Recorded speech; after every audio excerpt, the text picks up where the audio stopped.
नमस्कार दोस्तों, मैं गणेश कौंत आपका यूट्यूब पे हार्दिक स्वागत करता हूँ। जो भारतीय संविधान में चल रहा है संविधान सभा या भारत के संविधान का निर्माण, तो इसमें नोट्स इस प्रकार से है।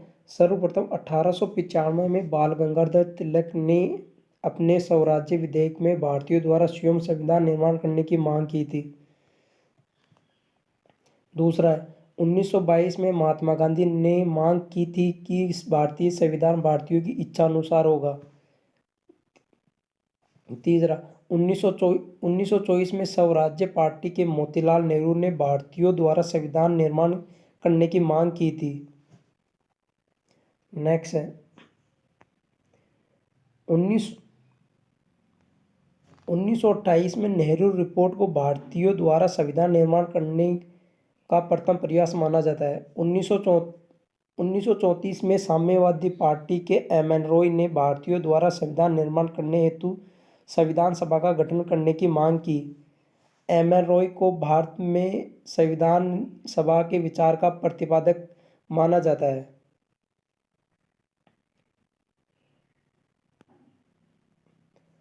उन्नीस सौ छत्तीस के कांग्रेस फैजपुर महाराष्ट्र अधिवेशन में जवाहरलाल नेहरू ने संविधान सभा की मांग की और यह एकमात्र गांव में आयोजित होने वाला अधिवेशन था। कांग्रेस ने 1938 के हरिपुरा अधिवेशन में पंडित जवाहरलाल नेहरू ने वैश्विक मताधिकार के आधार पर संविधान सभा गठन करने का विचार प्रतिपादित किया। इसके अध्यक्ष सुभाष चंद्र बोस थे।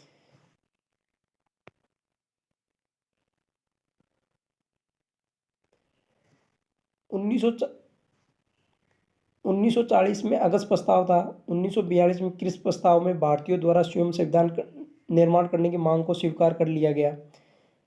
महात्मा गांधी ने क्रिप्स प्रस्ताव को उत्तर तृतीय चेक पोस्ट डेटेड चेक की संज्ञा दी तथा नेहरू ने इसे लड़खड़ाते व दिवालिया बैंक का उत्तर तृतीय चेक कहा।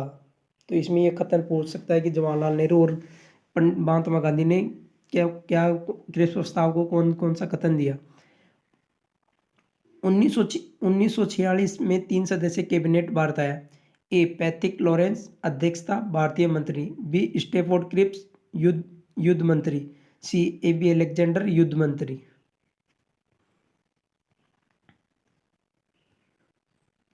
उन्नीस सौ 46 में कैबिनेट मिशन योजना प्रस्तुत की। इसी योजना के तहत संविधान सभा का गठन किया गया था। संविधान सभा ने भारत के संविधान निर्माण किया गया।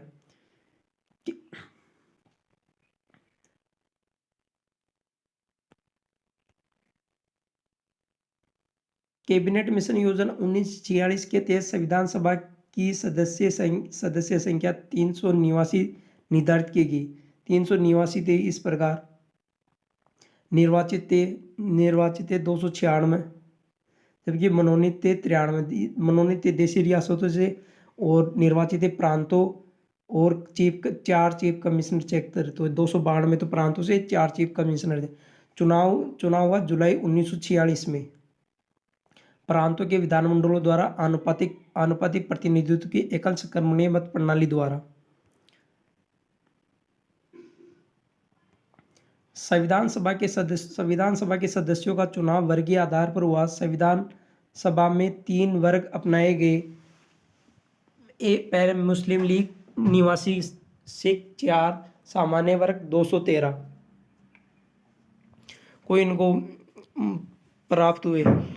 संविधान सभा में 296 सदस्यों के लिए चुनाव में 208 सीटों पर कांग्रेस को, मुस्लिम लीग को 73 और 7 राजनीतिक दलों को एक सीट तथा 8 सीट निर्दलीयों को प्राप्त हुई। संविधान सभा एक बहुदलीय निकाय या संस्था था जिसमें कुल 9 राजनीतिक दलों को प्रतिनिधित्व प्राप्त हुआ। यानी आपसे ये पूछ सकता है संविधान निर्माण के समय कुल कितने राजनीतिक दलों को प्रतिनिधित्व प्राप्त हुआ था। तो इसमें 9 थे। मुस्लिम लीग ने संविधान सभा में अपनी स्थिति को कमजोर देखते हुए इसका विरोध किया तथा 16 अगस्त 1946 को सीधी कार्यवाही दिवस या प्रत्यक्ष कार्रवाई दिवस मनाते हुए संविधान सभा में भाग नहीं लिया। यानी इसमें एक क्वेश्चन ये भी पूछा कि प्रत्यक्ष कार्रवाई दिवस कब, कौन सी तिथि को बनाएगी, तो 16 अगस्त 1946 को। सीधी कार्रवाई दिवस में कलकत्ता के मुस्लिम पीएम हसन सुहरावर्दी ने महत्वपूर्ण भूमिका निभाई। मौलाना अब्दुल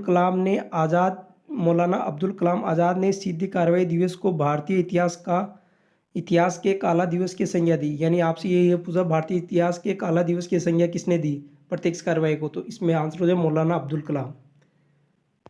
नेक्स्ट क्वेश्चन है, नेक्स्ट है नवंबर 1946 में संविधान सभा का गठन किया गया।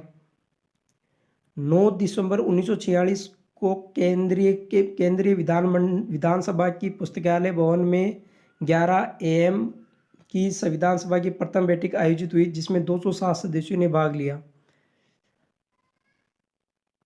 इस बैठक में आचार्य JP कृपलानी ने के सुझाव पर फ्रांस की परंपरा को अपनाते हुए संविधान सभा के वरिष्ठ सदस्य SN सिन्हा को अस्थायी अध्यक्ष चुना गया। यानी आपसे ये पूछ सकता है कि अस्थायी अध्यक्ष किसे चुना गया था, SN सिन्हा को, और कौन सी परंपरा के अकॉर्डिंग, फ्रांस की परंपरा के अकॉर्डिंग। नेक्स्ट है 11 दिसंबर 1946 को डॉक्टर राजेंद्र प्रसाद को संविधान सभा का स्थायी अध्यक्ष बनाया गया। यानी 11 दिसंबर 1946 डॉक्टर राजेंद्र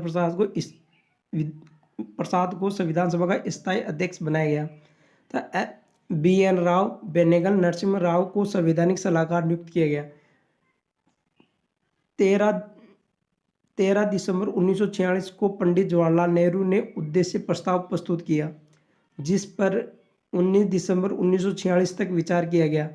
इसे 22 जनवरी 1947 को पारित किया गया।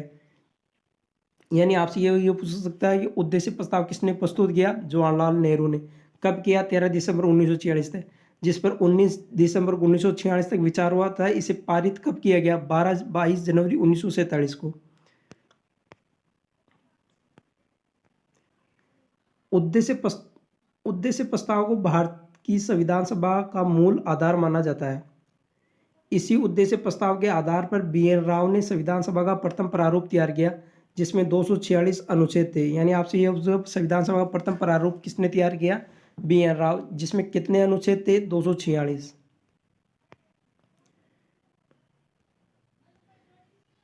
BN राव द्वारा तैयार किए गए प्रारूप की जांच करने के लिए 29 अगस्त 1947 को 7 सदस्यीय प्रारूप समिति गठित की गई। यानी आपसे ये भी पूछा प्रारूप समिति में सदस्य कितने थे, 7। कब गठित की गई, 29 अगस्त 1947 को। तो इसमें अध्यक्ष इसमें कितने सदस्य, 7 सदस्य थे। पहला था डॉक्टर BR अम्बेडकर, इसको 30 अगस्त 1947 को अध्यक्ष बनाया गया। KM मुंशी, फिर हो जाए मोहम्मद सादुल्ला, फिर हो जाएगा अलादिया कृष्ण स्वामी अय्यर, फिर एन गोपाल स्वामी अयंगर, 6 में DP खेतान, इनकी मृत्यु हो गई। फिर इसके स्थान पर TT कृष्णामाचारी जो जयपुर से थे। फिर था BL मित्तल, त्यागपत्र दे दिए। इनकी जगह एन माधवराव को लिया गया।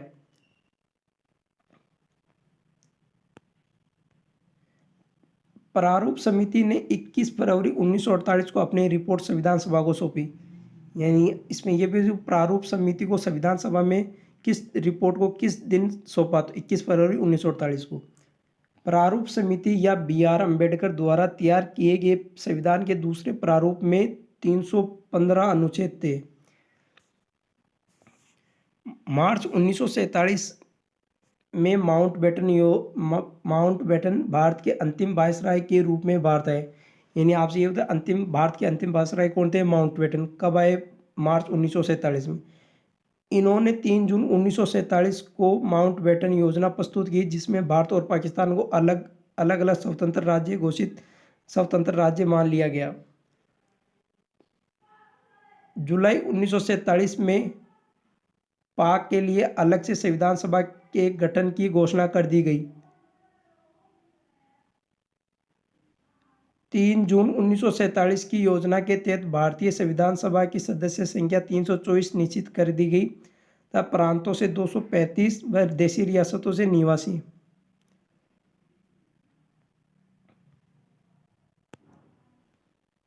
अक्टूबर 1947 में संविधान सभा पुनः गठित किया गया तथा इसकी सदस्य संख्या 299 निश्चित कर दी गई।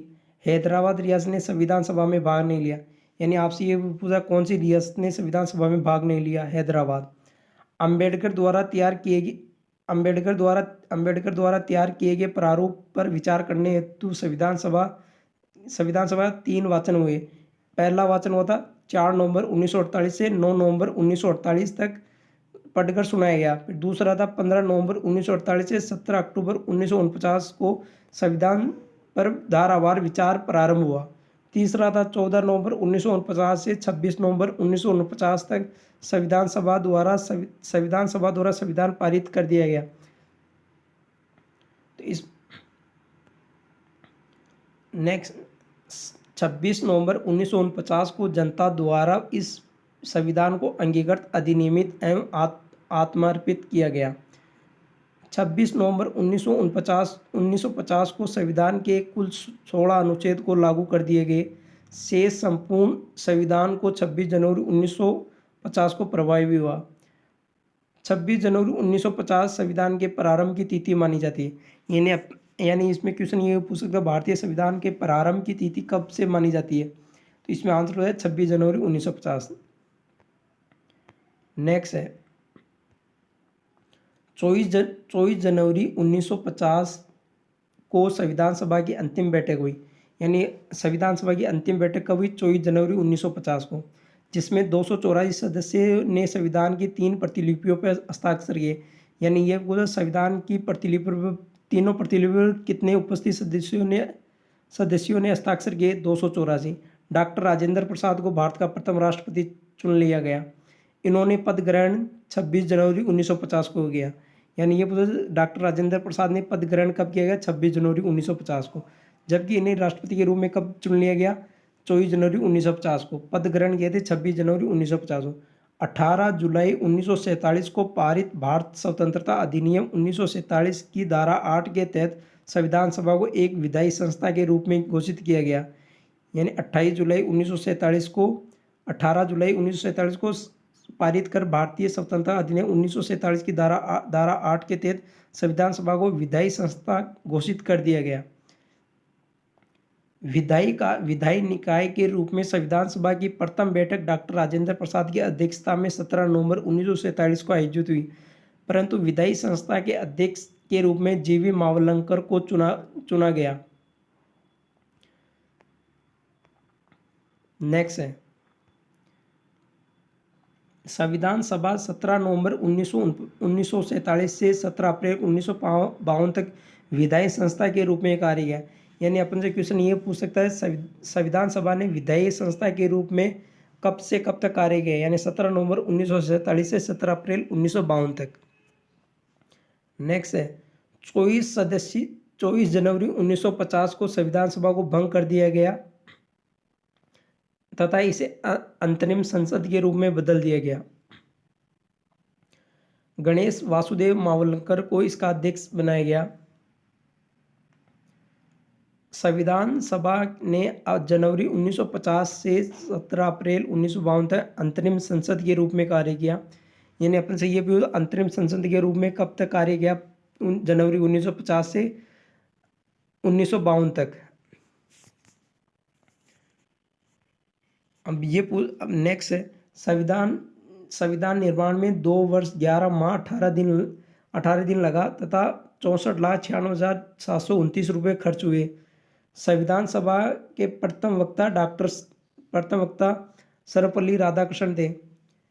संविधान सभा के उपाध्यक्ष H.C. मुखर्जी प्रांतों से थे। संविधान सभा के उपाध्यक्ष T.T. कृष्णमाचारी देशी रियासतों की तरफ से थे। महिलाओं की संख्या 15 थी।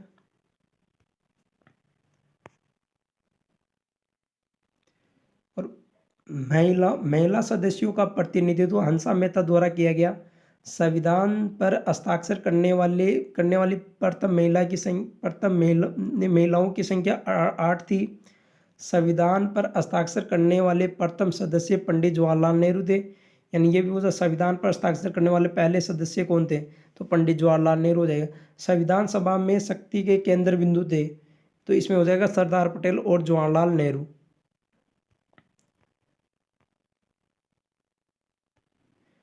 तो स्वतंत्रता प्राप्ति के समय कांग्रेस के अध्यक्ष जेपी कृपलानी, आचार्य जेपी कृपलानी थे। स्वतंत्रता प्राप्ति के समय ब्रिटिश प्रधानमंत्री क्लीमेंट एटली था। संविधान का शिल्पकार BN राव को कहा जाता है। संविधान के पिता, निर्माता, जनक व जननी दोनों BR अम्बेडकर को कहा जाता है। संविधान सभा के सदस्य KV ने अम्बेडकर को संविधान का जनक व जननी दोनों का। धन्यवाद।